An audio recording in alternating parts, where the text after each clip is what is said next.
안녕하세요 성도 여러분, 9월 9일 목요일 말씀 묵상 시작하도록 하겠습니다. 찬송가 288장입니다. 예수를 나의 구주 삼고 성령과 피로써 거듭나니 이 세상에서 내 영혼이 하늘의 영광 누리로다.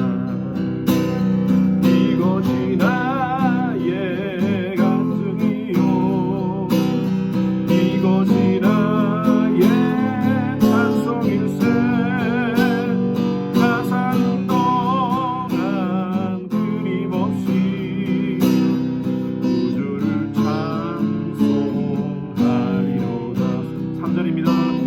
주 안에 기쁨 누림으로 마음의 풍랑이 잔잔하니 세상과 나는 간 곳 없고 구속한 주만 보이도다. 이것이 나의 간증이요, 이것이 나의 찬송일세. 나 사는 동안 끊임없이 구주를 찬송하리로다. 이것이 나의 간증이요, 이것이 나의 간증이요, 이것이 나의 찬송일세. 나 사는 동안 끊임없이 구주를 찬송하리로다. 아멘. 오늘 함께 묵상할 말씀은요, 사사기 16장 19절에서 20절 말씀 두 절 함께 보겠습니다. 19절부터 20절 16장입니다. 들릴라가 삼손에게 자기 무릎을 베고 자게 하고 사람을 불러 그의 머리털 7가닥을 밀고 괴롭게 하여 본즉 그의 힘이 없었더라. 들릴라가 이르되 삼손이여, 블레셋 사람이 당신에게 들이닥쳤느니라 하니 삼손이 잠을 깨며 이르기를 내가 전과 같이 나가서 몸을 떨치리라 하였으니 여호와께서 이미 자기를 떠나가신 줄을 알지 못하였더라. 인생을 살아가면서 관계를 계속 유지한다는 것은 참 중요하다고 봅니다. 그 관계를 유지하게 만드는 것은 저는 약속이라고 봅니다. 서로의 약속을 지켜주는가, 그 약속이 깨어지면 그 관계도 깨어지게 되어 있습니다. 친구의 관계도 마찬가지고요, 부모의 관계도 마찬가지고, 남편과 아내의 관계도 마찬가지입니다. 그 약속이 깨어진다면 신뢰를 하지 못하게 되고요, 그리고 그 관계는 깨어지게 되는 것이죠. 저는 저희 아버님이 대학 3학년 때 중풍으로 앓게 되었습니다. 그리고 제가 군대를 가게 됐는데요, 군대에서 휴가를 나오면 저희 아버님이 조금씩 회복되어지는 것을 봤습니다. 처음에는 말씀도 못 하시다가 나중에는 조금씩 말씀을 하시면서 휴가 때 나오는 저에게 늘 몇 가지 말씀을 해주셨는데, 가장 큰 기억되는 말씀이 너는 꼭 이제 하나님만을 섬겨라.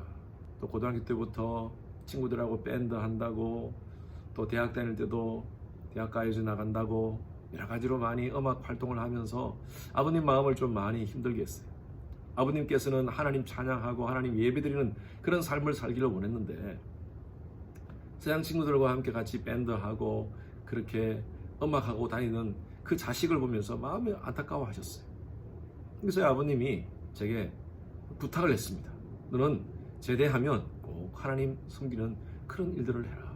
제대를 하고 아버지가 하시던 사업을 제가 이어받아서 사업을 운영하면서 참 마음이 참 힘들었습니다. 대학 4학년을 하면서 사업을 한다는 것이 저에게는 너무나 공허하고 또 너무 힘들고 참 어려웠습니다. 그때 어떤 영성 프로그램에서 제가 찬양 인도를 하게 됐는데, 그때 저희 아버님이 그 당시에 최고 비싼 기타를, 그 당시에 한국에서는 참 드문 미국제 아주 좋은 기타를 사주셨습니다. 그러면서 저희 아버님이 제게 그 말씀을 하셨어요. 너는 꼭 이 기타로 하나님을 예배하고 하나님을 찬양하는 일에만 사용해라. 그 기타가 바로 이 기타입니다. 여러분, 오베이션이라고 그 당시에는 이게 벌써 한 30년 넘게 된 것 같아요.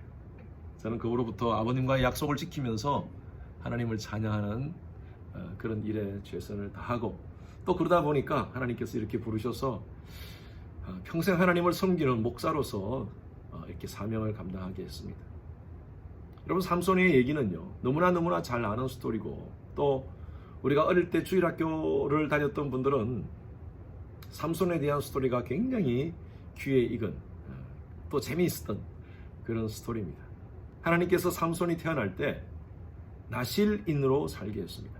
그 어머니에게 아들의 머리에 삭도를 대지 말라 그랬어요. 머리를 깎지 말라는 말이죠. 삼손은 어릴 때부터 머리를 깎지 않고 계속 자랐습니다. 하나님께서 은혜를 주셨고요, 그에게 힘을 주셨습니다. 그런데 삼손은 나실인으로서의 자기의 정체성을 가지고 하나님의 은혜를 알고 살아야 됨에도 불구하고 그런 그 정체성을 잃어버렸습니다. 뭐 때문에? 여자 때문입니다. 16장 1절 말씀 한번 보십시오. 삼손이 약했던 것이 바로 이 여자 문제였습니다. 1절에 보니까 삼손이 가사에 가서 거기서 한 기생을 보고 그에게 들어갔더니, 삼손이 이러한 어떤 잘못된 그런 관계 속에 빠지게 되었습니다. 그 후에 4절 보십시오. 이후에 삼손이 소래 골짜기에 들릴라라 하는 이름하는 여인을 사랑하며, 마찬가지로 이 들릴라라는 이 여인은 이방 여인입니다. 이방 여인에게 사랑에 빠지게 된 것입니다. 우리가 어제도 묵상한 것과 같이 이 들릴라는요, 어떻게 하든 삼손을 통하여 삼손이 가지고 있는 힘의 그 비밀을 알기를 원했습니다.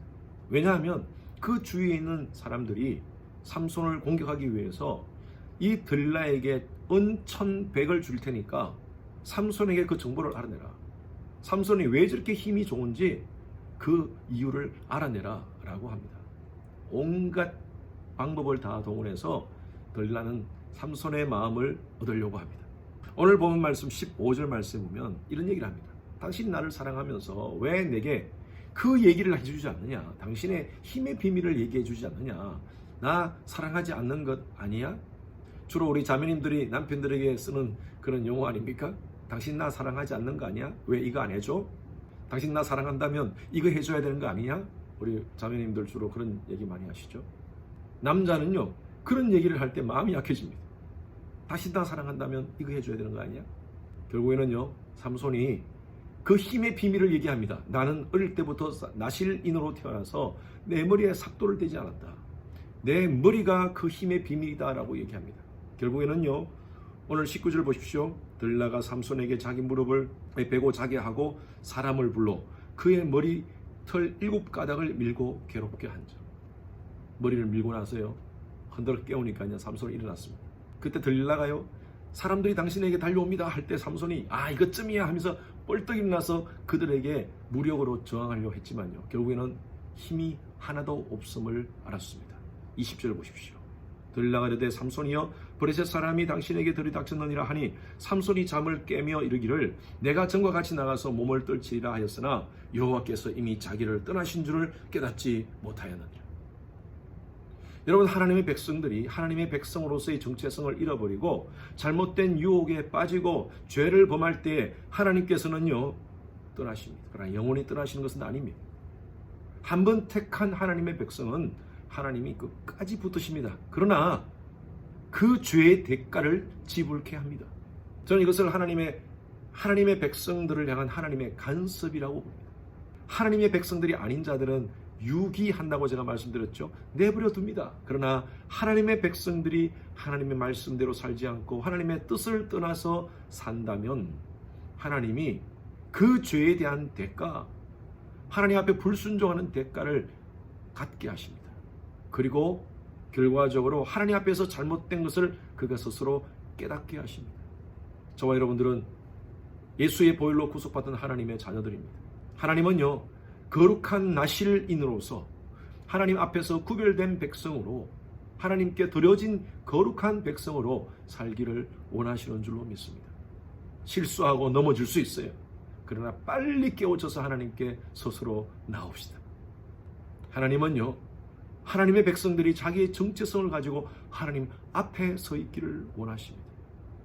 말씀을 통하여, 기도를 통하여 우리 하나님께 나아갑시다. 요즘 우리가 지금 커피 브레이크를 지금 하려고 하고 있습니다. 말씀 공부를 하려고 하고 있습니다. 다 바쁩니다. 모두가 바빠요. 이민생을 안 바쁘신 분들이 없습니다. 그러나 왜 우리가 이것을 해야 됩니까? 어떻게 해도 우리가 하나님 앞에 서 있어야 됩니다. 하나님 백성으로서의 정체성을 날마다 깨닫게 하기 위해서 우리를 정화시키는 것이 바로 말씀입니다. 말씀. 그 말씀을 통하여 나를 향한 하나님의 뜻을 우리가 분별하는 것입니다. 커피 브레이크 사사기서를 공부할 것입니다. 여러분이 사사기서를 통하여서 하나님께서 내게 주시는 하나님의 음성, 이 마지막 시대를 살아가는 하나님의 백성으로서 어떤 정체성을 가지고 살아가야 될 것인가 들으시고 깨닫는 여러분 되었으면 좋겠습니다. 삼손의 실수, 우리의 실수가 되지 않도록 날마다 하나님 앞에 영적 정체성을 가지고 서 있는 여러분 되시길 주님 이름으로 축원합니다. 기도하겠습니다. 하나님 아버지 감사합니다. 오늘도 이 삼손의 실수를 바라봅니다. 우리가 하나님의 백성으로서의 정체성을 가지고 하나님 앞에 바르게 살기를 원합니다. 세상은 계속 우리를 유혹하고 있습니다. 사탄은 우리를 넘어뜨리기 위해서 계속 갖가지 많은 것들을 통하여 유혹하고 있습니다. 그 유혹에 넘어가지 않고 말씀에 굳게 서서 하나님 앞에 서 있는 저희들 되게 하여 주시옵소서. 오늘도 하나님 백성다운 삶을 살아가는 저희들 되게 하소서. 감사드리며 살아계신 예수 그리스도 이름으로 기도했습니다. 아멘. 목요일 기도 제목입니다. 미국과 한국의 위정자들과 리더십이 하나님을 경외하고 지혜와 분별력으로 나라를 잘 이끌어갈 수 있도록 하나님께서 함께 해달라고 기도해 주시고요. 나라가 미국도 마찬가지고 한국도 마찬가지입니다. 보수와 진보 간의 진영 갈등으로 여러 가지 많은 혼란 가운데 있습니다. 하나님께서 불쌍히 보시고 평강을 달라고 평화를 달라고 여러분 기도합시다. 코로나 바이러스로 인해서 우리 성도님들의 신앙이 위축되지 않도록 우리 성도님들이 오히려 이런 상황 속에서 더 믿음에 견고하게 설 수 있도록 여러분 기도해 주시기 바랍니다. 우리 윤성철 선교사님, 김영수 간사님, 또 김영섭 선교사님을 위해서 중보하며 기도하시겠습니다.